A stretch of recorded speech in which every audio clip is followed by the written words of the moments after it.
Hello, buddy. Welcome back. I'm the Strategy Professor, and today we're going to be doing the 817 support tier list. As always, you can find a copy of this Google Doc in the description, and I'll also have timestamps if you want to jump around to your favorite parts. In the Google Doc, you'll find a little mini Google Doc for each entry, so you can click on that. If you'd like, it'll take you to links for the Wikia, a rating system that I use to talk about how good the champion is at different tasks, recommended runes, and recommended items. As far as the rating system goes, lane pressure is just how likely is the champion able to get priority in the laning phase, so how well can they push, poke, just exert their will in the lane. Kill pressure is how likely are they to get a kill in the lane and beyond. Safety, how likely can they escape ganks, how good is their positioning in team fights. Scaling, how well does the champion perform over time. And then reliability, how likely is it the champion is able to be played at peak performance. So that's either through the mechanics of the player who's playing the champion, and that can also come into play with how many counter picks are out there, or how easy it is to shut the champion down if they don't get ahead. Okay, so let's go ahead and get in here. Real quickly, if you haven't checked it out, though, be sure to check out my 5 tips to gain elo. It's a really popular video on the channel. It's got kind of the greatest hits of all the advice that I give to a lot of people consistently on the channel during streams. And then I get asked about a lot, so be sure to check that out as well. It's got tips on like better macro, how to lane better, how to think about team compositions. There's a lot of good stuff in there, so be sure to check it out. And as I always, mention at the beginning of these tier lists, this is for a plat minus audience, so this is going to be different from what you'd see in pro play or challenger level streams. It's intended for non-specialists who have moderate practice. So if you one-trick something like a Thresh, obviously he would be a much higher ranking, but if you're just a casual Thresh player, you don't play him a lot, then he's going to be a lower ranking. So it's for non-one tricks. And then I look at the potential power over popularity and stats.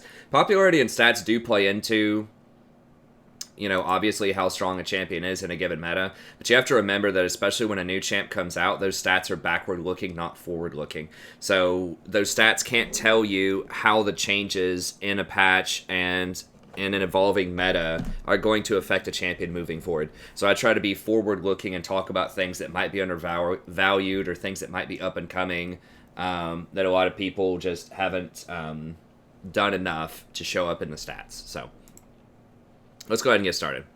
Okay, so the top 5 are similar with one new person, Alistar, from last time, but it's been shuffled around a little bit. So I've got Nami up here as the top pick. And I think that she has gotten a lot better because Rakan got worse than I thought he would on this patch. Now, Nami was number 2 last time, so it's not like it's a huge shift. But I do think that having less of a presence of Rakan in lane because he got hit on his base stats is certainly going to be something that helps Nami out because she can get hard engaged on by Rakan. She's not terrible against Rakan. It's just like post 6, if he knocks you up before you get a chance to get your wave off, like, you can get evaporated. So, having a champion that has that much hard engage be a little bit less popular is good for her. Although Leona and Alistar are becoming a lot more popular as well, and they are similar to Rakan in that respect. Another thing that's also helped Nami, though, is the nerf to Electrocute was a really big deal for her because now there are less assassins, and when people do play assassins, they can't delete her as fast as they did in the past. They're also nerfing Dustblade on this upcoming patch, so that's going to help her out even more, so she doesn't get one-shotted as easily by things like Talon and Zed. So all of these points are really favorable things for Nami. She's a real bully in lane, so she's, pretty good paired with someone like a Misfortune or a Jhin, who might fall a little bit in popularity on this patch, but they'll still be strong. And then she also transitions pretty well into, later on in the game, her heal scales very well off of both AP and plus healing and shielding, and she has multiple forms of CC with her Q and her ult. So she doesn't scale as hard as someone like a Sona or a Janna in terms of raw like AP and plus healing scaling, but she's much, much stronger in the laning phase. So she's just very versatile. She can be very aggressive. If you get that Jhin, that Misfortune, that Draven in your lane, you can go for the kills. But she can also be a little bit more defensive as well if you have to. If you're in a losing lane, if you're getting camped, it is a pretty strong heal. And that's different from a Janna shield in that you can retroactively heal people up. She's also a very good user of Athene's Unholy Grail, which is really underutilized right now in this meta. Especially after the nerfs a few patches ago to Redemption and all of the plus healing items. Athene's also got buffed on that patch by quite a lot, so that is a pretty crazy item on her because she naturally deals damage off of one spell and heals on that same spell with the W. And I believe if you damage somebody first, then when it bounces back, then it includes that heal, I think. I'm not 100% about that one, but either way, you do stack up damage pretty well just by spamming your W in fights. If you hit multiple people with bubbles or tidal waves, that also empowers your Athene's procs to be pretty big as well. Now, the Tidecaller Blessing, if you put this on somebody else, the damage that this deals, I believe, gets credited to them. And so that doesn't boost up your Athene's at all. But nevertheless, very strong item on her. Very versatile build pass. You can go Athene's if you need to. If you're an early pick and they pick like hard CC, like a Leona or Thresh, Pyke, things like that, then you can also go Mikhail's if you want to early on. So pretty versatile, very good positioning, very long ranges. I've talked about her a lot in past videos. I have a whole guide on her if you want to watch, but I think she's probably the best blind pick right now. And that even in like the worst matchups against something like a Leona, you can typically reposition and be okay in solo queue. Now, why don't you see her in pro play, you might ask? Well, she is pretty squishy and vulnerable to ganks early on if people camp you. And in pro play, and this will come into play when we talk about Alistar and Braum here in a little bit, they're on like the zero money economy. Like supports almost never get kills. There are very few assists to go around. And so they have very, very limited funds in terms of gold. And they buy a lot of control wards because people clear those wards all the time. So they have to get a 4-ward item really quickly. There's not a lot of kills to go around. And they have to buy a ton of control wards. Now, I buy quite a lot of control wards too when I play. But that's just going to limit the scaling. So the scaling with the, plus healing and shielding and all that stuff is not going to come into play as much in pro play because games are just going to be over. You might complete one item as Nami, right? Like maybe you get Ardent Sense or maybe you get Redemption. But overall, you're just not going to be at 2 or 3 items like you might be in solo queue. So scaling matters a lot less in pro play and challenger level play than it does at plat minus. So that's why Nami is stronger at plat minus because she does outscale things like Braum and Alistar. If she gets, several plus healing and shielding items, if she gets Athene's plus Redemption plus Ardent Sensor, it's very, very difficult to deal with that as a tank later on in the game because her healing is just going to be so through the roof that it's going to be really difficult to manage. So I think she's very strong right now. And a lot of that has been, once again, because Assassins have been nerfed quite a bit. They're getting nerfed again with Duskblade nerf on this patch. So that bodes very well for her. Now, Aerie and Scorch did also get nerfed, which does hurt her laning phase a little bit. But she can still apply enough pressure where it's fine. And Aerie still scales the same later on into the game in terms of the shield that you get. Which, don't forget that shield also scales off of AP and your plus healing and shielding. So it can be a pretty sizable little shield that you get off of that Aerie later on. It's 80 base, but you can easily get that up to like 120, 130 shield, which is nice.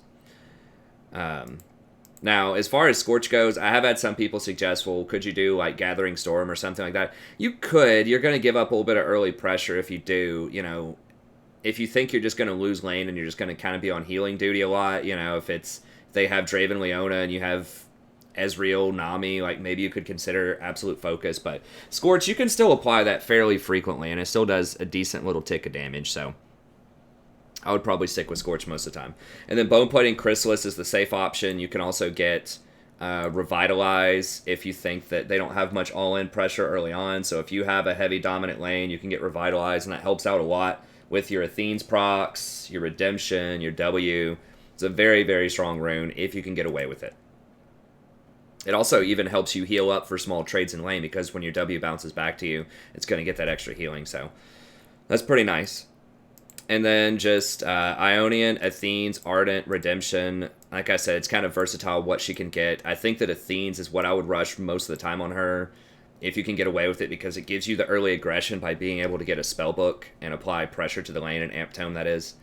Apply pressure to the lane, and it has a really nice power spike when you finish it. So it's a good combination of giving you the mana regen that you need, the 100% mana regen, giving you the AP that you like early, giving you extra healing, and establishing a base for scaling later on. Because every fairy charm that you get is going to be another 5 AP. So that's really handy, you know, if you finish Athene's first and you're working towards Redemption or Ardent, each one of those fairy charms is going to give you an additional like 110 gold worth of value, 105, 110 gold worth of value, which is really nice considering the fairy charm only costs 125 gold in the first place. So it's really, really powerful. So it doubles the efficiency of fairy charms just about if you get this item first. So very, very nice. Once again, if you're in a hardcore losing lane, you think you're going to get camped, or you have an auto-filled AD carry, or it's just a really bad matchup, you can swap this out for Nomad's Medallion as well. Frostfang is nice because it does combo with Athene's to give you an extra 10 AP off of the 50% mana regen, but Coin gives you wards faster, and it's going to give you more gold as the game scales. So it's up to you. Both of them are viable, I think. Frostfang is definitely the better pick if you're going to be aggressive and try to get some kills or push people out of lane early, if you have the dominant lane. Okay. Rakan is the next one. Now, I do still think that Rakan is really good. He has fallen a little bit. Nami also statistically is one of the highest ones with a really high play rate. Rakan has fallen quite a bit, I think, in the last little... Now, he's never been like a really high win rate, but I think he was like 51%. Now he's 49. They did hit his... They hit his base stats with a decent amount. I talked about him a lot last week, so I won't reiterate that as much. But I do think that Unsealed Spellbook is something that just not enough people are exploring right now. I'm not sure why everyone's sleeping on that on Rakan. I think it's really good. As you can see, if you get very proficient on him, though, he is very, very strong at higher elos with a really high play rate. A lot of people are still going Airy. I think Airy's trash on him, especially after the Airy and Scorched Nerfs. It just really doesn't make any sense to me. It's so hard to proc it. You have a really limited auto attack range. Your Q has a very slender hitbox and is on a pretty long cooldown early on. You really don't want to be getting like multiple points in Q. Now, you know, once again, the kind of the meta for pro level play is different. Like you kind of need some early game action, so they may just get Airy, even though it's not the best. It's just what they have to have so that they don't get bulldozed early. I think for a lot of people, Unsealed Spellbook is even better. Like, he's so good with Spellbook because you can get Stopwatch, which helps you out a lot with early on dives if you want to tower dive, or if you kind of get chain CC'd by like a Lux or a Morgana or something, it can get you out of jail free early on. So Stopwatch is really nice on him because he is kind of vulnerable to CC early on, and then you can get Biscuits to help you through the laning phase. Then Cosmic Insight gives you that extra CDR on your ult, which is really nice. That helps make up for the nerf to his ultimate cooldown, which was a couple of patches ago. They added on 10 extra seconds. So getting Cosmic Insight helps nullify that a little bit. Then you can still get your Bone Plating and your Chrysalis, or you could even get Revitalize if you think you have a free lane. So if you're against like a Janna or something like that, you could even go Revitalize if you want to. So I think he has lots of good options, and his build path is really great as well. You know, you can still go for the Zeeks early, which gives you a nice power spike to your AD carry. You can also just go for something like a Redemption or an Ardent Sensor, or you know, Locket early on. He has tons and tons of different things he can build. I have a whole guide on him for Season 8, so check that out on the channel. I have it linked here at the bottom of this. But yeah, I still think he's really good. The problem is he can get bulldozed in lane. So if you are... And Leona is becoming very popular right now, which is very bad for him. I mean, that's like his worst matchup. One of them. So, you know, Leona is very powerful, which is rough on him. People are just picking more CC in general right now because tanks are coming back, at least in the jungle and the top lane. I don't think it's a tank meta per se. I think you still see a lot of assassins and fighters, you know, in different lanes. Like, you're still seeing Kindred, Graves, stuff like that out of the jungle. And then top lane, you know, you're always going to see your Yasuos, your Rivens, Camille, Fiora, Jax. You're still going to see a lot of that stuff. But you are starting to see creeping back in a little bit more Poppy in the top lane. Poppy's very good against Rakan as well. Seeing things like Sejuani, Mundo still floating around some. So there's a lot more CC than there was a few patches ago. So that bodes very poorly for Rakan. He's actually one of the better supports in a meta that's dominated by really squishy kind of burst champion. So he's actually really good against assassins because he can get that item early on, the Zeeks early on. So, and he's just so mobile, he can usually get away from them. But, you know, it's so the meta's turning against him a little bit, but I still think he is pretty strong. I think he's one of the best engaged champions on the market there. He's just not very tanky himself. He can't really sit in a fight, so if your team needs a tank, you know, sometimes that can be a problem, but I still think he's really good. It's just the direct nerfs to his base stats and to his ultimate cooldown and the, you know, rise of more CC tank type of champs makes it a bit tougher on him, especially in the laning phase. So, we'll see, though. I mean, this patch, they are nerfing Duskblade and Stormrazor, which I think is going to invite more passive laners to come back into the fold. You know, you could see things like Twitch, who is historically really strong. Rakan's great versus Twitch, because Twitch can't really pressure him early, and Rakan can get on him in the late game, hopefully, and kill him before he kills your whole team. And then the Stormrazor nerf is going to be good for champs like Ezreal. It's going to be good for champs like Twitch. Probably Jinx. I mean, Jinx gets Stormrazor, but she'd probably be cool just getting, like, you know, Hurricane into IE as well, and then go rapid fire after that or something. So I think that Jinx would also like this. She's not a Stormrazor abuser. I think the abusers are like Jhin, Draven. Draven can get other stuff as well. Kai'Sa's another one. Like, you might see AP Kai'Sa coming back lately. She has been getting Stormrazor, but once again, I think that's out of necessity rather than she actually wants that item. So we'll see. In other words, I think that laning phase might get a little softer here with the nerf to Stormrazor and Duskblade, and that could be very good for Rakan this patch. So it's kind of up in the air. That's why I'm sort of leaving him at tier 2, and I think he is still one of the better engaged champs. And the thing that separates Rakan from something like Alistar and solo queue, in my mind, is that he actually scales off of plus healing and shielding quite a lot. Like, he has some pretty big shields. I think it's like a 1.6 ratio with, it's like a 1... I don't remember the base shield on it. Kind of zoning out on that right now. But it's not going to tell us that. I remember he has a 1.6 AP ratio on it, though, and it's really good. And I think it's like a 100... Used to be a 150 base shield, but they probably nerfed it down a little bit. But either way, he does scale very, very well off of plus healing and shielding. And his heal off of his Q is a 0.7. His heal off of his passive is like a 0.9.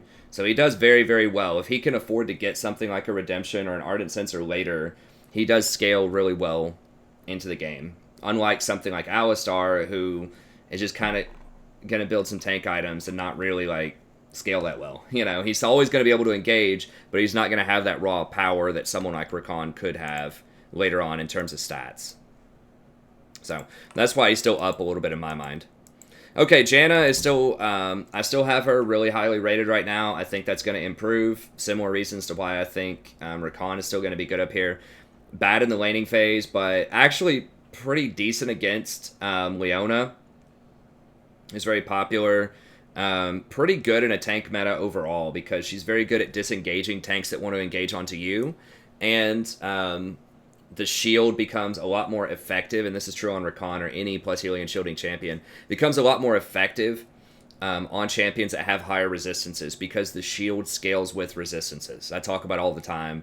It's just something that a lot of people, especially newer people to the channel, may not realize, because they haven't heard me say it a million times, is that the shield scales with resistances. So, for example, if you put the shield on somebody, let's say you put a 300 Janna shield on somebody that has 0 armor, then it's going to take 300 damage to break that shield. But if they have 100 armor, then it's going to take 600 damage to break that shield. If they have 200 armor, it's going to take 900 damage to break that shield.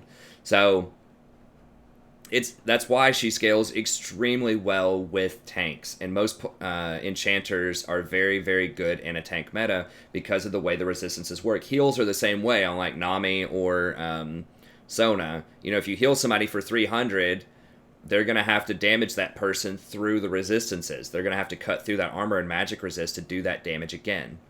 Now, a major difference there is that's always hurt someone like Soraka a lot more than it's hurt someone like Janna is Grievous Wounds. Because Morellonomicon is very popular right now.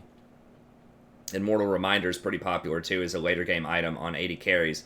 So that can cut the healing, but it does not cut the shielding. Now, they did nerf shields because of this several patches ago.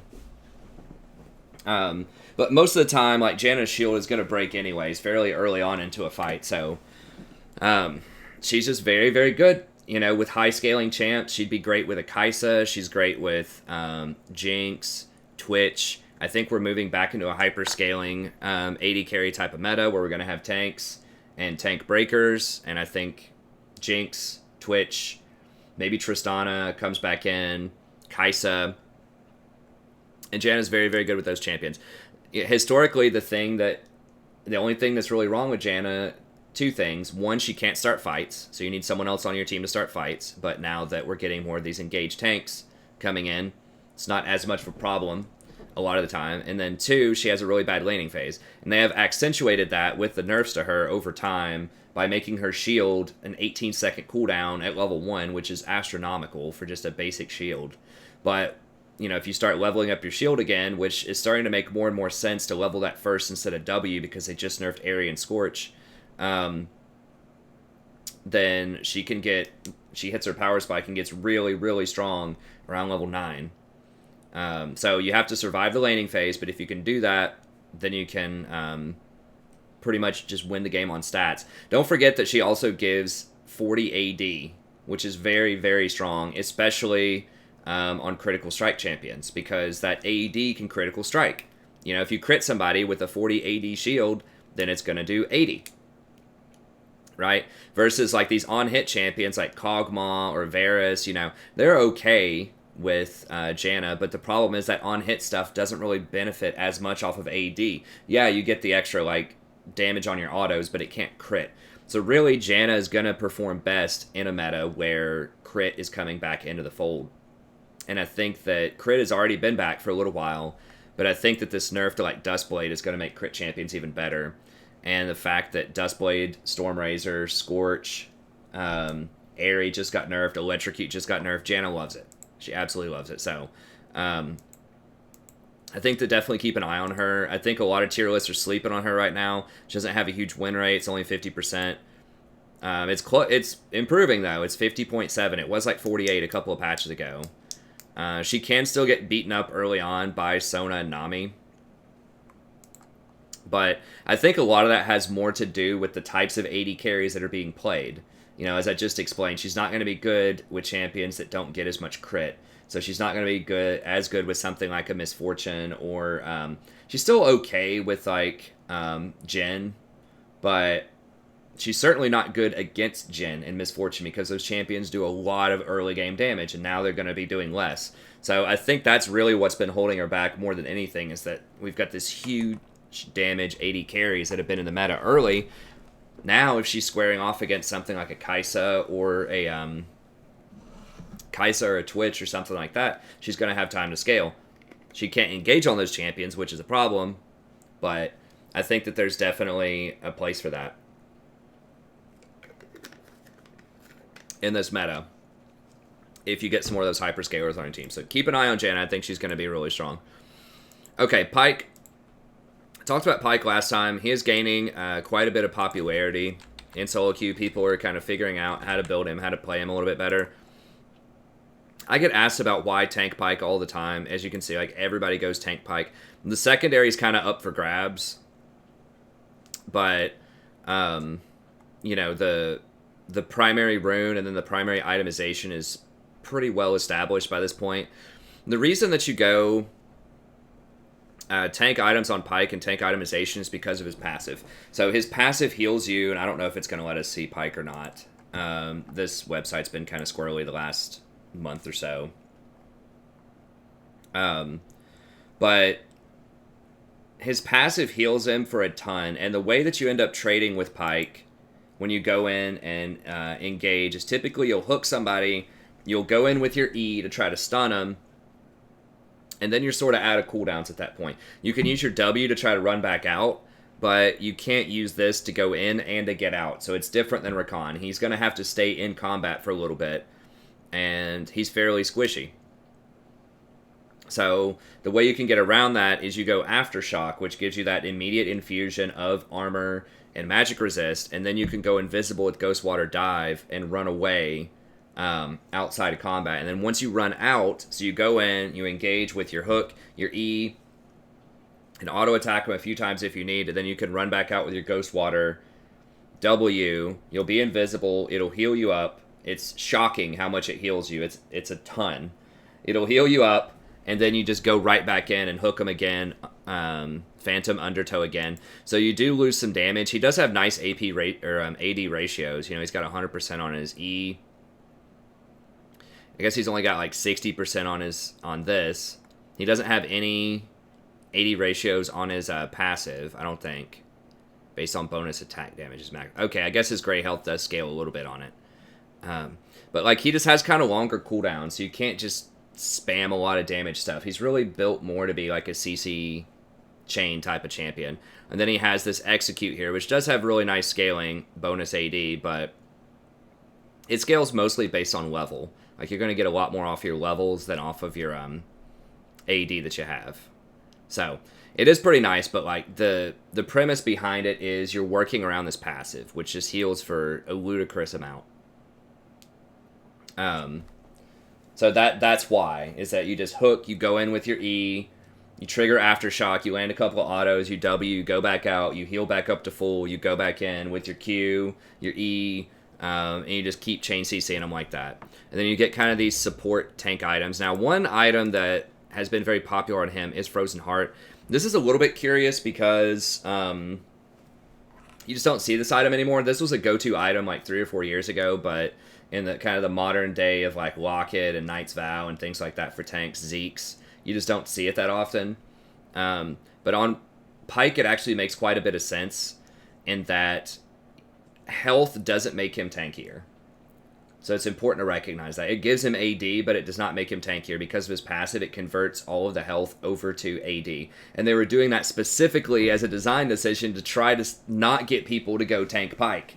You know, they wanted people to go damage Pyke. So this very well could get nerfed in the future. I would not be surprised if they nerfed something about his passive in the future. I don't think he's really like super overpowered right now. I just think he's being played in a way that design probably doesn't like.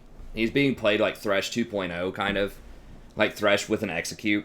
A little bit more offense, a little bit more mobility, a little bit less defense with no lantern, but just kind of a better version of Thresh for solo queue a lot of times. And, yeah. This makes sense, though, because it doesn't have health on it. It gives you all of the stats as just flat armor, a ton of armor, which is really nice. 20% cooldown reduction. Very important stat, because you want to be able to get mobility boots on him. You can't afford Ionian boots, and his cooldowns are very, very high impact, right? You have his ult. Super high impact. You always want to have that up and ready to go whenever a fight breaks out. Then you have his hook. You know, his E, all of it is very high impact. Even his W is pretty high impact, right? Because that allows you to zip around the map faster. So that's why. And then, especially because you spam your ult a lot in a fight, if you're getting multiple resets, you don't want to run out of mana. So having the extra 400 mana on a lot of tanks is kind of a waste, because with most tanks, you just kind of go in, like with Alistar or something, you WQ, E, that's your combo, and that's pretty much it. You know, you don't need much mana beyond that. The fight's going to be decided. But with Pyke, the fact that you can reset those ultimates, and every time you cast it, it's going to cost 100 more mana, and then you might, you know, want to cast multiple Qs or multiple Es in a fight. You need to use your W to escape. So there are all these things that can chew through your mana pretty quickly. So having that mana is not a complete waste. 20% CDR is nice. I just mentioned that, but the reason that mobility boots is important is because it doesn't have CDR on it. So you want to have your cooldowns up, and you want to have the mana to cast your cooldown. So it's a really good combo for him, because tanks have a hard time getting CDR, because it takes... You have to go all the way up to tier 3 on Remnant of the Aspect in order to get your 10% CDR. On Spell Thieves or the Coin Line, you get your CDR at tier 2, but with tanks, they make you wait till tier 3 for some reason. So, CDR is usually pretty hard to come by. At least in solo queue, you kind of have to go out of your way. And then Locket, of course, doesn't have CDR on it, which is a very popular tank item. So Frozen Heart helps out with that a little bit. And then typically you'll see like Spirit Visage. I haven't seen, there's some people that don't go that as much. This is also a very strong item because it increases your healing by 30%, which makes you heal up even more off your passive. It is a little bit of a greed item. If they don't have a lot of magic resist or magic damage on their team, you might be able to skip this one. But it is nice. The 450 health converts over to AD. Just okay. You get that extra 10% CDR, but the healing is the real prize there. But you can go for things like Knight's Vow or... I mean, I guess you could go Cleaver. I'm not a big fan of that build. I mean, most of the time what I've seen is a lot of Spirit Visages, but yeah, you could go Locket or Knight's Vow or just some other, you know, good utility tank items as well. But yeah, I think he's really good. Not only does he have a hook so he can start a fight, but he's, you know, really tanky. He can stick in fights. He has that reset mechanic. And he's very safe, which is really underestimated. A lot of these tanks, especially engaged tanks, are not very safe. So he has multiple escapes. He can use his W and run away invisible. He can use his E to dash away, including jumping over walls. So it's very, very difficult to gank Pyke. And he can rotate really well because he can go invisible like across wards once he gets those mobility boots. So he can easily cut through the wards and get to the mid lane and maybe make a gank. It's also safer for him to ward, so he can go get those deep wards in the enemy jungle because he can roll up invisible, place those wards. Dropping a ward doesn't break your stealth. If you auto attack to try to clear a ward, it'll break it. But dropping a ward doesn't break it. Using a sweeper also breaks it, so be careful with that. But you can sneak in there and get some good wards in. So I just think he has a lot of really good utility to him. He does require a decent amount of skill because you have to land the hook, first of all, which is telegraphed. You know, you have to charge it for like half a second before you can throw it. And you have to kind of know when you should go in with your E and when you shouldn't. So I think that definitely has a learning curve to it, but he's worth it. He's going to be very strong, unless they nerf his passive, which they might, but I don't think he's on enough radars. Like, his win rate is not high enough. His pro presence is not high enough for him to warrant getting any nerfs, I don't think, until the end of the year. I would be surprised if he did, but we'll see. Okay, Alistar is someone that I bumped up quite a bit here. Now, the main drive behind why Alistar is coming back up here, first of all, Rakan is getting a lot weaker, as I mentioned before. And Rakan, for me, was the main reason nobody plays Alistar, at least in pro play and in a lot of circumstances, because Rakan just outscales him. Like, Rakan, especially at level 6, has even more reliable engage, I would say, and just outscales as the game goes on. He's just a lot safer, he has a lot more mobility, has a lot more utility for his team, he has better itemization options. But Alistar is really tanky, right? And Alistar has presence early on in the laning phase. Rakan, you know, with his W knockup or whatever, is okay, but that can be dodged, right? It's a much more slender hitbox, too. They've nerfed that hitbox. The hitbox on the W used to be much more. And, of course, they've nerfed Zyra both directly and indirectly over time, which is intrinsically tied to Rakan's success in organized play. Right, so they nerfed the amount of bonus damage that they give each other off of the W to make them less oppressive in the laning phase. But yeah, I think Alistar is definitely coming back into play right now. There's a lot less poke in lane because there's less Scorch, less Airy. He doesn't care as much about the Electrocute. Like, he was already pretty good against Assassins, but kind of the fall of Rakan a little bit in the meta has made him more popular. He's also very good against Leona, because if Leona engages on him, whatever, you know, it's fine. And then if she engages on somebody else, you can just headbutt out the other person. So let's say Leona engages on your Draven, you can just headbutt out the enemy Varus, and then just turn around and do a lot of damage to the Leona. She's going to be stuck and out of position if that happens. So then you can Q and knock her up, and then do the trample, and if she doesn't flash, she's probably going to die. So that's really good. Also, the nerf to Tahm Kench has helped him out a lot because, you know, Tahm Kench was just a better disengaged champion. You know, Leona goes in on you, you just eat him with Tahm Kench, boom, problem solved. Now that Tahm has gotten a lot worse, then, you know, once again, Alistar can fill that role of just really good peeler who can also engage as a tank. So I think that's pretty nice, and he's very good against squishies. You know, if you have him in a lane and he's standing up near the minion line, it is very scary to try to go up and harass him, as Sona or Nami, because if he combos you, you might die. Like, it's depending on who the other AD carry is. If the enemy team has a Jhin or like a Draven or something, if you don't flash, you're dead.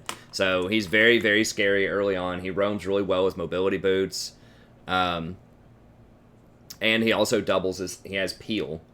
So like Leona's not that great at peeling, but Alistar is. That headbutt is really nice. So I think that combination has helped him out quite a bit. That he can start fights, he can peel. Other poke champions have been nerfed. Very good with kind of these early game burst champions like Draven, Jhin, Misfortune.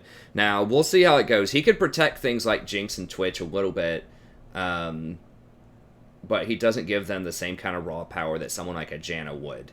So we'll see how it goes. But I do think if you do want the hard engage champ and you're a little worried about CC, if you're worried they're going to pick Leona or I guess Poppy stops Alistar as well. But if you're worried they're going to pick Leona or just something else and chain CC lock you, then Alistar is a good pick. He's becoming very popular in high-level play as well. So, yeah, he's coming back alive. And then it's just a standard kind of aftershock. You can go Hex Flash, which is pretty nice on him to try to get it engaged. And then after that, you kind of build him how you want. You do have to go Equinox. So you are going to be light on the CDR, which is kind of annoying. But, the thing about Alistar is usually you just go in, you start the fight, and that's enough a lot of times. So the CDR doesn't matter as much on him as it might on some other tanks out there. But yeah, I think Zeke's is really good, adds in some extra damage. You can go Knight's Vow as well if you want some extra protection. Some people like going Righteous Glory. The problem with this is it does take quite a bit of gold to get to that point, and you don't really need the mana as much, but it's a nice bonus. So, yeah, I think he's pretty strong. He also, unlike a lot of other tanks, he can heal himself in the lane, which is pretty nice. Like, he can get Biscuits early because he's going to get Hex Flash anyways. And he does have that natural bonus heal to him. So if they have some light harass from, like, I don't know, like a Fiddlesticks or something like that, you can probably get through it. And that's another thing that's helped him out a lot, is Fiddlesticks has fallen quite a bit by the wayside. And so, the nerf to Scorch and Airy is going to allow you to heal through a lot of his harass much easier than you could in the past. So all this aligns very well for Alistar. So that's why he's moved up. So once again, the reason he hasn't been up that far is because Rakan just crowded him out. But now that Rakan is falling a little bit in a lot of people's eyes, and Alistar's moving up. So that's it for Tier 1. Tier 2, we've got Morgana. I think that she has become a really nice replacement for Tahm Kench as sort of the anti-CC champ.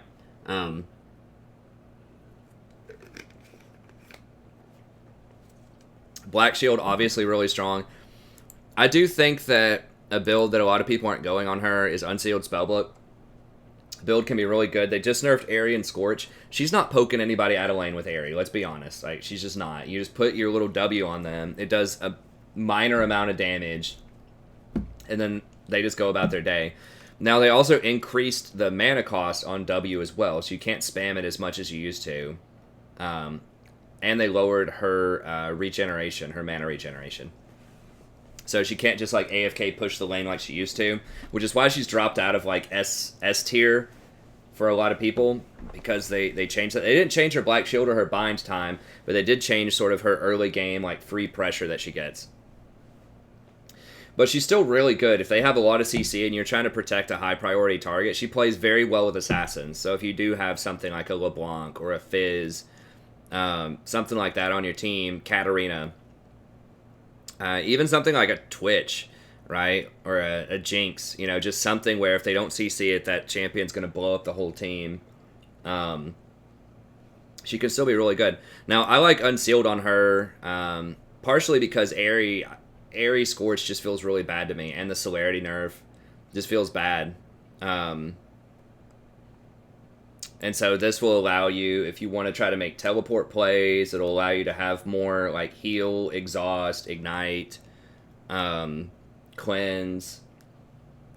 There's a lot of pretty good stuff that she can get in there. So she's not going to be as good with it, as someone like a Rakan. or a Braum probably, but I still think it's going to be pretty solid.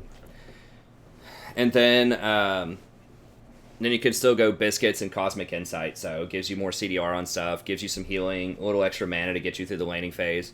So I think overall it's just a good package. Then you can go Bone Plating and Revitalize, or you can go Chrysalis if you want. Another option might be, if you still want Mana Flow Band, you can get that. Yes, you could go Mana Flow into maybe Transcendence to get your CDR faster. So I think she has a few different options, but I do really like the Unsealed Spellbook, the potential for that on her, just because she's not a very good user of Aerie in the laning phase anyways. And she's not a great user later. Like, the base shield amount's like 350, which is already huge on her. So having that extra 80 shield is nice off of Aerie, but I just feel like you could make more use of Spellbook over time. Especially because, like, Stopwatch is so good on her, Biscuits are really nice. Like, all of this is just very good on her. Then I would probably go Nomads on her for sure. You're just not, like, yeah, you can proc your Spell Thieves by pressing W on it, but you're not really going to be leveraging the extra damage that it deals. You're just not going to deal enough to push people out of lane, especially after the Aerie Scorch nerf. So I would just go Nomads, Ionian Boots, and then usually Zanya's as a really early item is great. You can also go just like a standard Redemption Locket on her. Zeke's is okay if they have an AD Assassin, which you're seeing less and less of that, and we'll probably see even less with Duskblade. But getting something like Redemption, the plus healing and shielding does apply to her Black Shield, which is really nice. Or you could even go Ardent Censer if you do have something like that Twitch or that Jinx on your team. Ardent Censer, put the Black Shield on the person. It's going to trigger Ardent Censer as well. So I think she has a few good itemization options. So if they have heavy CC, she's a great pick against things like Leona, Sejuani, stuff like that. Then, you know, consider giving Morgana a whirl. She's going to be pretty passive in the laning phase, but she's not going to get as bullied out, I don't think, as something like a Janna or a Rakan. And she can also start fights, which is nice with her Q. If you land that bind, it's still like a 3-second bind, which is ridiculous, but pretty good pick. Okay, Fiddlesticks has fallen quite a lot. I was, you know, people who've watched the channel know I was on a Fiddlesticks tear for quite a while. The nerf to Aerie and Scorch has hurt him a lot in sort of the early laning phase. I think you can still play him, but you're not going to be able to poke people out as much as you were. I do think if your team needs AP damage, so if you have like 4 AD, he's still a really good option. Because he does still get a free laning phase, you can still push it in. But with things like Janna coming back into the fold a little bit, with more tanks out there, you know, fearing a squishy assassin, you're going to kill that person while they're feared. That's good. But like a tank, you know, Sejuani's not going to care as much if she gets feared, and she can get Mercury Treads as well. So I just think he loses quite a bit of his effectiveness against tank type of champions. So he still can be really good, but I think that he's just fallen down just a little bit just because of the rune nerfs. He did get a couple of direct nerfs, I don't think matters as much, but the rune nerfs, you can definitely you definitely feel that early on. All right, Sona's another one that statistically is really strong. I played her a couple of times. She still feels very vulnerable. Like, the nerfs to Electrocute are really good for her. She's less likely to get blown up. I just feel like Nami is just much, much more reliable. A big part of this is Sona has some huge mana problems early on, whereas Nami has much less. So Nami does chew through some mana, but like the trading pattern with Nami is you just walk up, you press W, auto attack, it damages them and heals you. With Sona, you know, you can only Q, which damages them, and then you have to W to heal yourself, and it's a really small, like, dinky heal. It's very bad. So you have to have like very specific conditions where Sona's heal is effective, and that's usually where there are multiple targets and where you can leverage the shield. I talk about this in the Sona guide that I did. So if you're just using your W to heal one person, it's awful. Like, you really need to use that W to heal both you and your ally, and you need to do it in combat to take advantage of that shield that only lasts for like a second and a half. Like, that's how her efficiency is built in. Versus Nami, yeah, it's a lot better if you get those bounces, but, you know, the heal itself is still, like, okay, even if you have to heal, you know, the Twitch on your team who just took a terrible trade, and, you know, he's at 20% health now. If you just have to, like, retroactively heal him up, Nami's going to be a lot better at that. So I just feel like Nami's a lot more versatile early on. She's a lot more mana efficient. She's a lot safer. I mean, Sona can speed herself up with the E, but, like, Nami just has so many different tools to try to get away. Like, she can speed herself up with E, she can hit people with bubble, she can use her wave to run away. So she just has so many more tools for that type of thing. So Sona does scale a lot better if you have a full out 5-on-5 team comp later on in the game, and she just gets to sit there, and she has Athene's Ardent Sensor and Redemption, and she just sits there and spams W and auto attacks people. She's gonna have higher impact than Nami. But I just feel like Nami early on especially is going to be much more versatile and especially much more aggressive.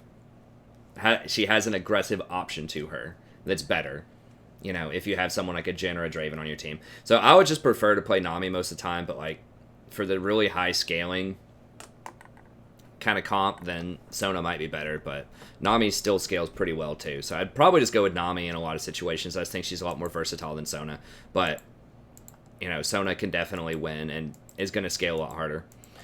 Now, Zyra is another one that I dropped down just a little bit, but I still think she can be good. Some people are moving over to doing Electrocute on her instead of Comet, because the Electrocute is a nerf for most champions because, like, the all-in burst is less, but for champions who can repeatedly proc it in lane, it's actually more damage. So on someone like Zyra, whose plants, by the way, each hit of the plant counts as a tick towards Electrocute, whose plants can proc it, this could actually, and I haven't tried it out, but this could actually be quite a bit stronger. Because you have Electrocute, and then you can take Taste for Blood, which gives you some sustain that you really like in lane. Then you have to take Ghost Poro, which is pretty bad. Then you can take Ultimate Hunter. She can't get a lot of CDR with her build, which kind of sucks because she has such a high impact ult. But you really need to be able to go Morellonomicon, Leandres. So you just don't have any room for CDR, and then you really need to go Sork Boots too, because she scales so well with Spell Pen. Like, you can't not get Spell Pen, you have to get it.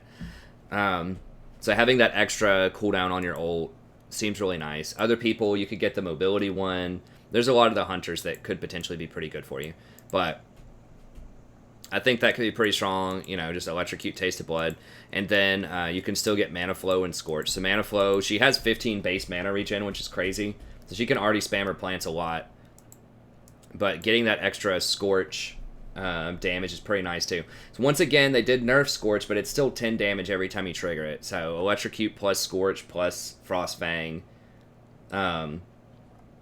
is quite a bit of harassment. So Zyra is very good if they have kind of a farm off jungler or like a tank jungler. It's not going to be that threatening early on.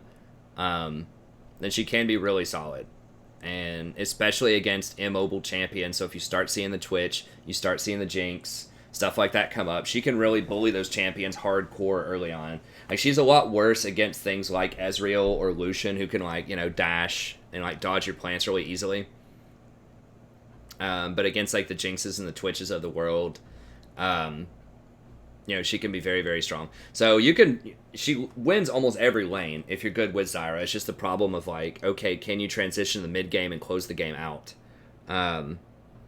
And I think you kind of can, especially if your team needs the AP. With the nerf to Fiddle a little bit, Zyra becomes a lot more interesting also as time goes on. So we'll see how it plays out.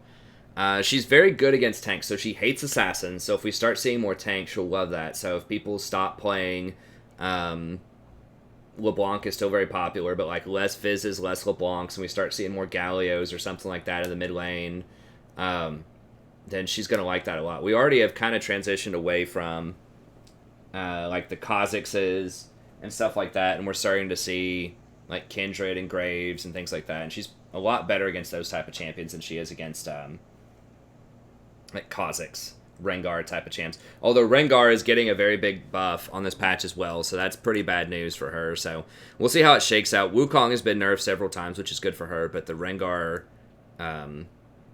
Rengar buff's gonna be on the scary side. So we'll see how. So that's why assassins are still around. But with the kind of newer version of Electrocute, she could... I'll have to test it out, but I think that she could be stronger. Especially, like, Gold and lower, I think that she could definitely be a beast. Like, a Platinum and higher, it starts to get a little dicier just because people are more respectful of the damage you can do, and they're not gonna, like, walk into your... they're not gonna walk into bad trades as often. Okay. Leona, probably one of the hottest things coming out right now is Leona. She did get... I think she got a slight... buff on her W. I think didn't the timing go down a little bit or something, the cooldown on her W. They were thinking about mixing that with some nerfs, but I think they just ended up giving her a flat buff on the last patch. Okay, we got the intel here. I don't know if it's going to give us history. Is that too much to ask? Yeah, it's too much to ask.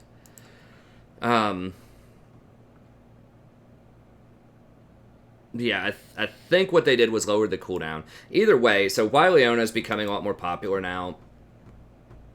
First of all, she can't get her ass out as much in lane because Scorch, Aerie, both got nerfed.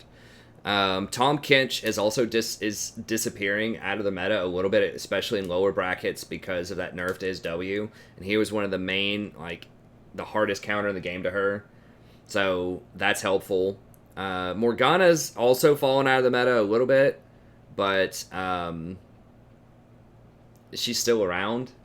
So Leona's just a very kind of like a very niche sort of extreme champion, right? So if you pick her, she's like the definition of a counter pick. I would not blind pick Leona because, they could pick Tom Kench or Morgana or something still, or like maybe even Janna and still be very strong against you. Alistar.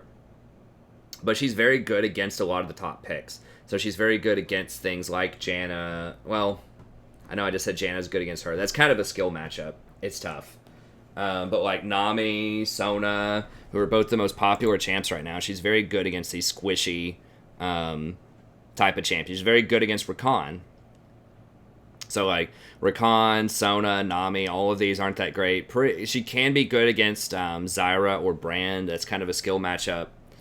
But yeah, she just stomps a lot of these champs. And historically, she's been kind of weak to champions like Thresh, and Thresh is just not getting played that much right now. He's coming up a little bit. I guess he is actually getting played in terms of pick rate, but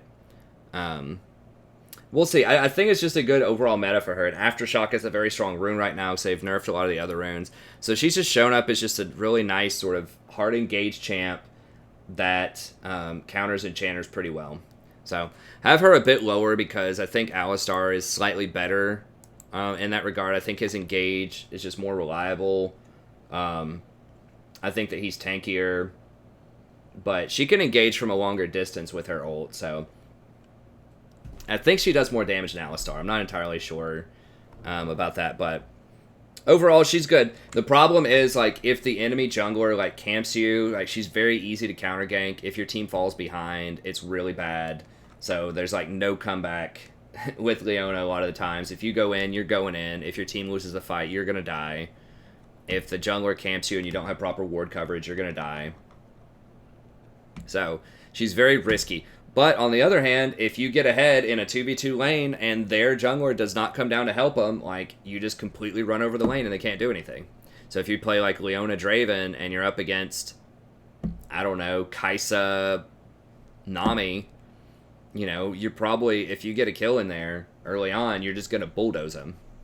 And if that jungler does not come down or their mid laner doesn't come down and help, you're going to dominate. So she's very, very good in, like, solid, fair, 2v2 matchups. But it's just once other people start getting involved, she starts falling off really quickly.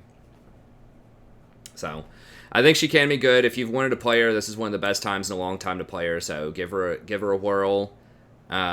You just want to run just the standard Aftershock down to Cosmic, take Hex Flash. And then mobility, I have the Aspect, Knight's Vow, Zeke's Locket, all kind of situational, but pretty good choices there. Okay, then we'll go into Tier 3 and wrap it up here. So I did bring Braum up a little bit. He's obviously seeing a ton of pro play right now, especially after the nerf to Tom. It's Tom and Braum. It's been an entire year of Tom and Braum, basically. In pro play, although we are seeing some Alistar now, you still see some Rakan. But as far as solo queue goes, I mentioned it earlier about the tanks. You don't see him as much in solo queue. He's not as strong because he doesn't scale. He's really good in a 0 gold environment, you know, where supports have to buy all of their control wards, and they have to get to a tier 3 ward item anyways, and they have to get to their tier 2 boots, and they just never complete an item. He's good in that environment. But in an environment where you can get away with stopping at your tier 2, potentially for wards, so if you're like a Nami, you can stop at your tier 2, Frostfang, you get your 3 wards, the enemy's not going to contest them too much in gold or platinum, and so you don't have to get to your 4 ward item, and you can instead invest that other 800 gold in completing Redemption, or completing Ardent Censer or Athene's. He can't really do that. He has to get that 4 ward item because he has to have 10% CDR off of that, and he really needs the tier 2 boots because he's kind of slow as well. So, you know, he can get stuff like, obviously, like Knight's Vow, Locket, and things like that. That's just not going to be as, like, it's not going to scale as well as the Enchanters. And he doesn't do very well against Enchanters, I don't think. Like, if, you know, if you're Braum and they have Janna, or they have Sona, like, plus Kaisa or Jinx or something like that, you're in trouble. You're in big trouble because you don't have a way to engage on them unless you, like, flash ult. And they're just going to outscale you. So I think that's what the problem is. Is like, yeah, he's really good in, like, highly organized team fights, and in pro play in like a 0 gold economy, but in solo queue he can still be really good. It's just if the game goes long, if your team doesn't close it out, if you're ahead, which how often does that happen in solo queue? Every game. Then, you know, by the time 30 or 40 minutes rolls around, he's going to get outscaled potentially. So he's okay. He's good. I think that the higher you go, like if you're upper plat, lower diamond, things like that, he certainly starts to get better. But yeah, I mean, he's all right. He's all right. He's very good in pro play, okay in solo queue. Just doesn't have quite enough scaling for my taste. But you know, I did move him up as kind of a respect pick because tanks are kind of coming back. Team fighting's coming back. We're seeing less split pushing, less assassins. And that's really his zone. He loves that 5-on-5. He was born for that. So because you can trigger your passive on everybody so easily in a 5-on-5, and that shield's going to block, you know, 5 people, you know, worth of incoming projectiles and things like that. So it's just, he's a lot better in that type of environment rather than everybody's running around randomly dying to the, you know, 15-0 assassin that was happening a few patches ago. Okay. Soraka, very strong potentially, still very vulnerable to ganks, very vulnerable to all-ins. I think that she's very good with tanks, so if we see more rise of like Gallios, Sejuanis, things like that, then she's going to definitely gain some equity. But right now, when she's still laning against things like Jhin, Misfortune, stuff like that, then she's going to have kind of a hard time in lane. So, and later on. So yeah, she's okay. Sadie, I just fed you like an hour ago. She keeps running across me. Like, I don't know if you saw her tail and she's like flitted past me, but she's okay. It's the same thing that I always say about Soraka. I think she's just too vulnerable to grievous wounds. She's too vulnerable to ganks. In solo queue, the nerf to all of the enchanter items hurt her really badly because she relies super heavily on that scaling. As the game goes on, because she doesn't have any CC hardly. She has her silence, but it's not the same thing as like Nami's bubble or Nami's ult or even Sona's ult. So she's just straight up a hard scaling stat stick, and those stats were nerfed at a time. But now that assassins are going away a little bit, now that games are going to be going a bit longer and tanks are coming back in, you know, she might deserve a bit more consideration. I would just probably rather go, if I wanted something that scaled really well, like Janna or Sona. Or like probably even Nami to an extent. You know, there's a lot, like I said, there's a lot of Leonas floating around out there. There are a lot of Alistars floating around out there, and I think that's pretty scary if you want to play Soraka. Okay. Lulu, pretty good. Lulu's good against assassins, obviously, with her ult, with her W, but she does scale really well, especially with on-hit champs that get a lot of attack speed. So if we do see more of like a return to old school Kaisa, with like the Gnasher's Tooth builds, right? With the attack speed AP builds, which is totally possible. We could see the Gensu Gnasher, Deathcat builds again. Lulu's really, really good with that because she gives attack speed off of her W, and because the more attack speed they have, then Pyx also applies that. So Lulu's classically way better with attacks like on hit attack speed champs like Kog'Maw, Varus, Kaisa, things like that. And then Janna is going to scale better with critical strike champs, with things like Jinx, Draven, stuff like that. Twitch is kind of a hybrid. Sometimes he builds crit, sometimes he builds like this Boy of the Ruined King, Hurricane. But yeah, it would just kind of depend on how the meta is shaking out. I do think that Lulu, like the nerf to Scorch and Airy, is going to hurt her, although she was kind of weak to things like Nami and Sona and Lane, so maybe that helps her a bit too.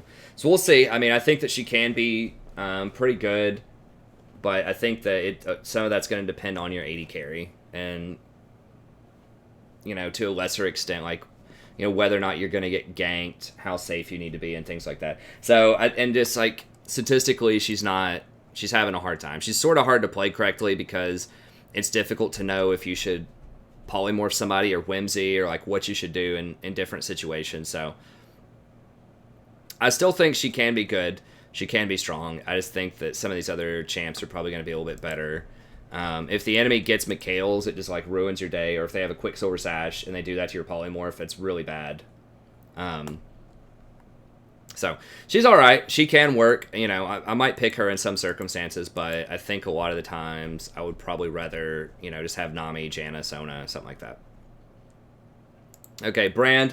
He's all right. He's pretty good against melee champions with his ult, but, I just think that the nerfs to Airy, Scorch, and just like moving into sort of a tankier meta here is going to be problematic for him. So can you still win games with Brand? Yes. He probably deserves to be a bit higher if it's like gold and lower, like silver. He might be tier 2 or so. I would still rather have Zyra in most circumstances. I think she's just much more consistent at poking. She has higher mana regen. I think she's just better than Brand in pretty much every way. Like, the only places I would pick Brand is if they have, like, a 4 melee comp, because then they're all going to be clumped up in team fights, and they can't spread out, and your ult's just going to destroy them. But I think most of the time I'd rather have Zyra. And then Thresh bumped up a little bit onto the scene here. He is coming back somewhat, and once a lot of that's because Tahm Kench is fading away, like Morgana is fading away. He's a pretty good pick into Leona because his Flay can knock her out of her engage. So I think that he's pretty decent. Just as always, the problem with Thresh is his stats are so low, and he just doesn't have very good runing and itemization. Like right now, he's taking Aftershock, which is okay. I think Spellbook is something that would certainly be worth investigating on him, but his base stats are just so low that I think you probably have to have Aftershock. I just think that Pyke is just a better version of Thresh right now in this for solo queue for like people under Diamond, because you don't have to rely on people clicking on a lantern, and you can rotate around the map a lot faster. And you're just going to be a tankier disruptor most of the time because of the way that his passive works with Pyke. So I think Pyke's just a better version of Thresh a lot of the times, although, at higher level play, at pro play or challenger level play, that lantern and just the different things you can do with his hook and his Flay give him more utility than almost any support in the game. It's just, can you pull it off? Can you do what you need to do? And can your team follow up and do what they need to do? And that's a lot of ifs. I mean, he's the highest skill cap support in the game for a reason. Not just for you to play personally, but like for you to pull off with your team. And he does like very low damage. I mean, I guess early on in the game he can do some decent damage, but his damage is way lower than Pyke's later on, especially when you start thinking about Pyke's execute. Okay, then honorable mentions. We'll go ahead and wrap this up here. Tahm Kench, still worth picking sometimes, maybe. I would just probably rather go like Morgana or Alistar or Janna or just something else to peel right now. And a lot of that's just, he's just been nerfed so much. Like, a big reason why he's so good in pro play is with Abyssal Voyage, you can, teleport around the map and make these macro plays on people, which is really nice. But in solo queue, it's just so frustrating because people just will not listen to what you're doing. You tell the jungler, hey, come bottom, they don't have flash, and then you're just like waiting, you know, in your lane where you could easily warp up behind them, and they've been pushing your tower for 3 minutes. The jungler never shows up. You lose the opportunity to get those free kills. So it just requires coordination and like competence from your jungler to an extent that like some of these other supports don't, you know. And that's a huge part of his kit. Like, that's a big reason to play him. Because you can't really warp in by yourself behind him. I mean, you can, but it's just not going to be, like, super effective. You need someone else to come with you. So he's great if you have a duo partner that you jungle with and you're trying to just, like, you know, boost each other up. Yeah, play something like Tahm Kench, Sejuani, or whatever, and, you know, you can dominate. But yeah, that's kind of dicey, and then like half the time when you eat people too, they just spit themselves right back out into danger. And so this has always been a thing with Tahm Kench, but you know, the nerfing of the cooldown on the W and the nerfing to his gray skin a few patches ago, all of these things have made him considerably less viable than they have been in the past, which is a good thing. I think that's a good thing for pro play. Like, it's because you just can't do anything against him. It just draws out the game. It's a stalemate. People can't make flashy, cool plays because Tahm Kench just cancels it. I played a lot of Tahm Kench in Season 6 when I got to Diamond, and, you know, he was underestimated back then. People were not playing him that much, but people have learned. He's very good since then. So I think that, you know, like the Tahm Braum meta is kind of stale. Tahm more so than Braum, but I'd rather see flashier supports. You know, I want to see more Pyke. I want to see more Thresh. So I think it's good for pro play. As far as solo queue, for the reasons I mentioned, he's never really been that great below Diamond. You know, he's a perennial like 47% or so. 47, 46%, yeah. Because people just don't leverage his ult. People spit themselves back out, all that kind of stuff. So he can still be good in the right hands. And if this was like a challenger tier list, he'd probably still be up in like tier 1 or tier 2. But unfortunately, it just doesn't work out that way with random people. Okay, Blitzcrank still does what he does. He can be really strong. You know, he can land those hooks. The problem is there are so many other, like, hard engaged champions that are just more reliable and more versatile than he is this day and age. He's just really outdated. I mean, with Blitzcrank, it's like, okay, you hit your hook, you kill him, it's great, or you miss your hook and you're completely worthless for 20 seconds. Like, virtually no utility anywhere in his kit. You know, your only CC, other than the hook, is, like, the knock-up where you have to be in melee combat and just, like, knock somebody up for 1 second. I guess you have a silence for like half a second. It's just very, very low, like, utility.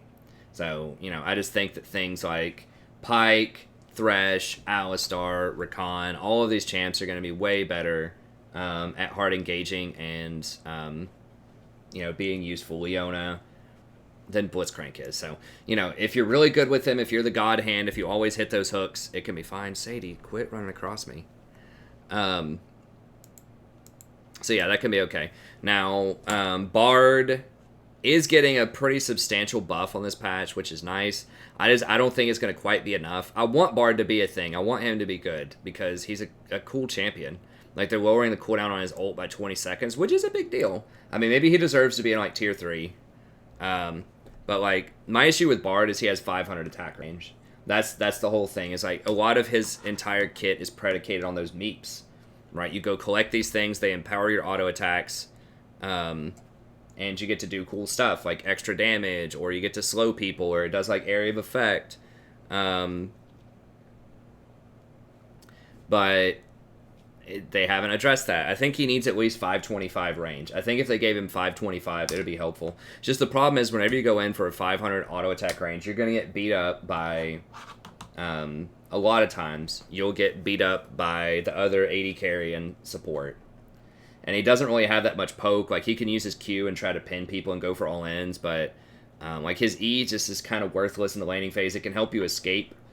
It doesn't do a lot, though, and, like, your W is nice. It requires a charge up for a heal, but...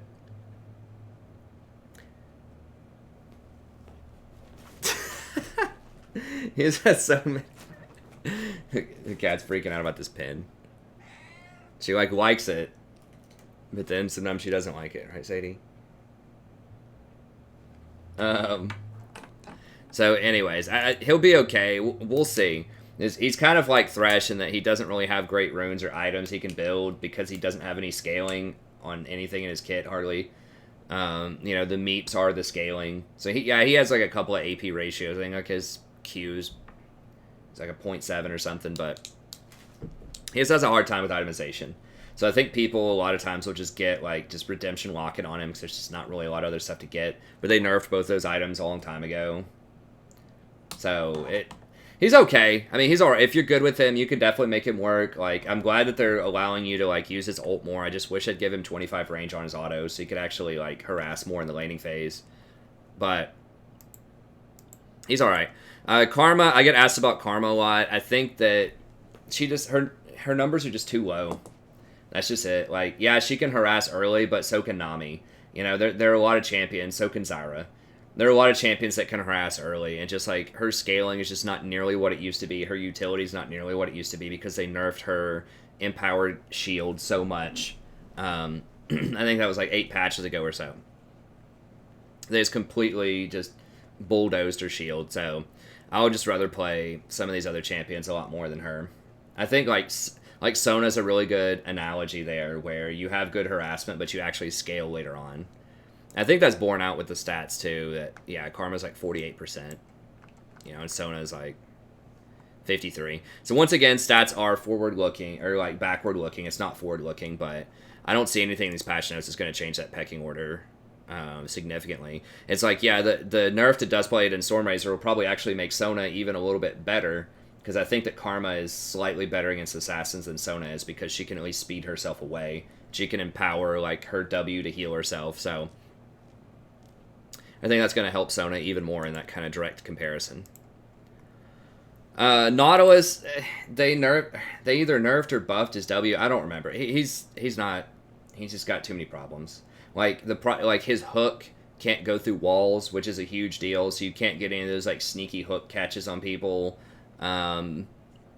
He just feels very squishy. He just doesn't do any damage at all, hardly. Like his ult is nice, but his numbers are just too low. You know, why play Nautilus when you could play something like Pyke or Alistar or Thresh? You know, so. I would like to see them buff his E, but they're afraid that he's going to be too strong in top lane if they do that. I really don't think that's true, because his kit's so outdated anyways. He doesn't have any percentage health damage, which every tank has that now, every modern tank. That's like, you know, strong in the top lane, that's been reworked.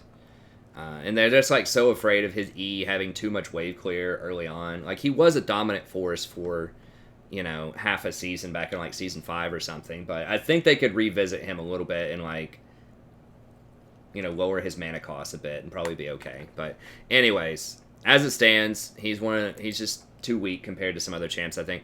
Tarek's okay, that he's been in the penalty box. They nerfed him because of the funneling comp thing a few patches ago, and they just never gave him any compensatory buffs. You know, Tyr was nerfed also, which is core to his kick, because he burns through mana so quickly. So that was nerfed.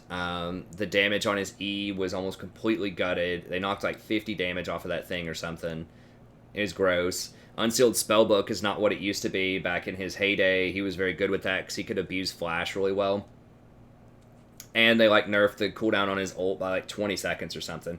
I mean, Tarek's on life support. Like, it's a hard knock life to be Tarek right now. So, you know, he's just going to get run over in lane. I would just, if I want to get run over in lane, I'm just going to play Janna and just scale better into the late game. So there might be some team comps that would still use him, but I would be very careful with that in solo queue. Maybe it's like a 5th pick for certain, like, you know, very heavy 5v5 comps, but otherwise, I'd stay away. Veigar can be okay. You know, if the enemy gets a Quicksilver Sash or a QSS, your whole, like, game is ruined. But, you know, the Cage is really nice in team fights for stuns. You know, he can do some damage. I just think he's going to get bulldozed a lot of the time in bot lane.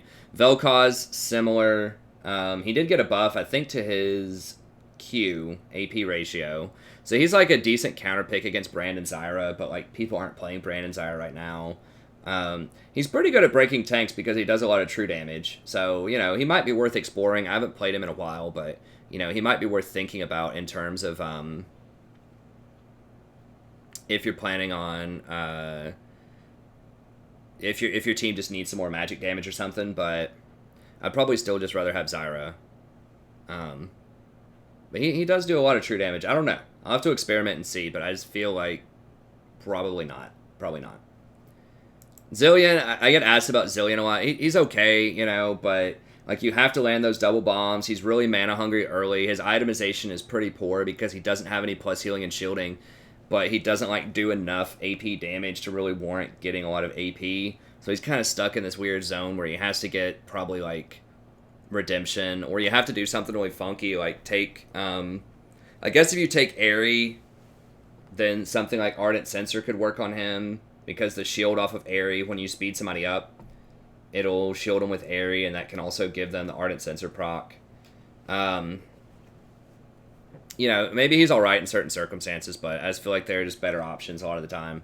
And then Shen is seen in like some pro play. I just think that, like a lot of other tanks, he's going to be a lot weaker in solo queue, and I think he's one of the weakest of the things that you might see in pro play as tanks. I think he's like third string even in pro play in a lot of situations. So, you know, if you want to play Shen, I'd just rather play, you know, Alistar, Pyke, Leona, Braum, Thresh. Like, there's so many other things I'd rather play in Shen.